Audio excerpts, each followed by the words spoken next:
Do you guys know he went into a full-on rage? Just because I said I wouldn't do that, I wouldn't live there. But he asked me, would you? See, narcissists don't want you to have autonomy. They don't want you to have your own opinion. They just want you to agree with them blindly. They don't want you to have your own mind or anything like that. That's how they are.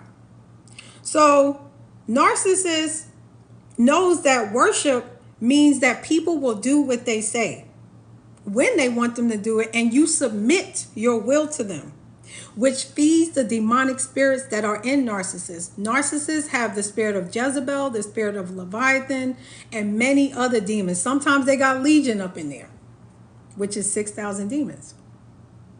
Yeah. It's not just one. It will be like two main stronghold demons that are really, really manipulating them. But then they'll have other demons that's underneath that. Fear, anxiety, the spirit of unaliving, as we say. The spirit of the S word where you take yourself out. Yeah, that. They thieves, they're liars. They have all that. Spirits of manipulation, spirits of seduction. They're riddled with demons. Which is why when you're with them, sometimes you feel like you're talking to different people. Because you are. You're talking to different demons. And when they come against you, that is demonic manifestations. When you see them go into rages and you see them lying and trying to manipulate you and crying on cue, you're watching demons be manifested right in front of your face. So 1 John 4:7 says, thank you guys for the hearts. I really appreciate that. 1 John 4:7 says, God is love.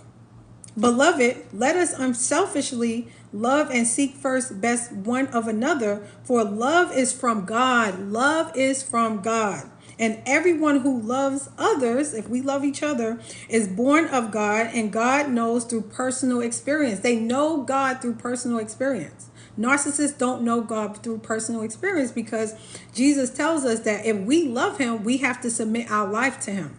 That means each and every area of our life, our finances, how we eat, how we think, our family relationships, how we raise our children, our careers, exercise, all that stuff, our friendships, everything has to be submitted to God. How we dress, all that stuff. And people are like, ooh, that's a lot. But I mean, when it's like, it sounds like a lot, but when you think of what Satan is offering you, he takes from you. So I'd rather go over here. I'd rather go on the winning team and do whatever God is calling me than to, sit there and chill with Satan. Because guess what? He's going to offer you something just like the narcissist did. They take you and they take you high during the love bombing phase. They take you high up. Oh, I'm going to marry you. We're going to have a beautiful family. Like, we're going to have a nice house. We're going to have, this great career. We're going to raise our children to be this. We're going to travel, 2-3 times a year. We're going to do this. We're going to do that. We're going to be a power couple. They take you high up just like Satan did. When he tempted Jesus, he took him high up. The narcissist took us high up too, didn't they? Didn't they make all these promises? Selling you dreams. They was casting spells. Will she believe it? Will she believe it? Will he believe it? Will they come into agreement with the spell of lies and deception and manipulation? Will they believe it?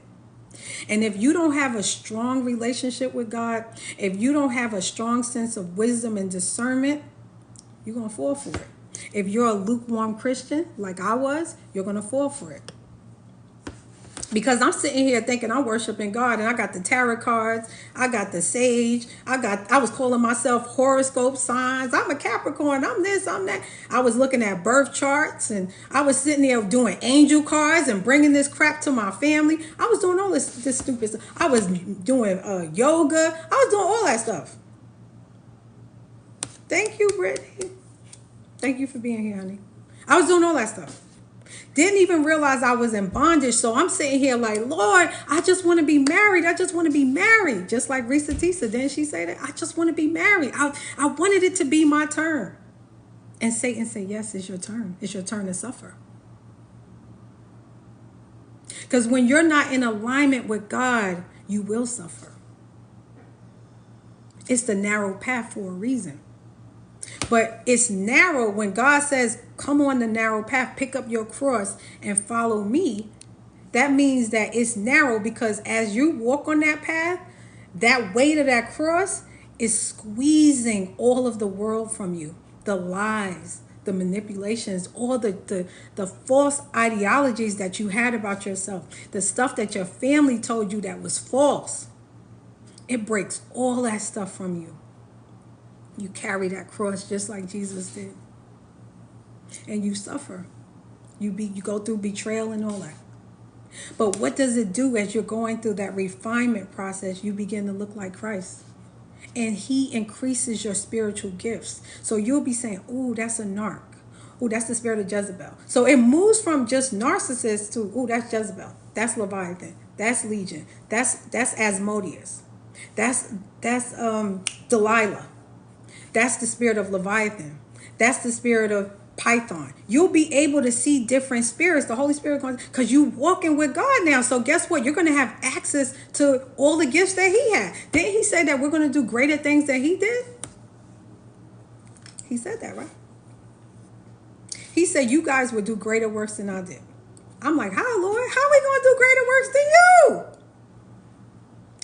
But it also says in the Bible that God at some point is going to give us a new heart. A heart that would never turn away from him ever again. Girl. And see, it's really not about the men. It's really not. It's about us. And I'm talking about the women. It's about us. And why did we fall into this trap? Why did we fall? Because we weren't really walking with God like we should have. So narcissists won't submit to God.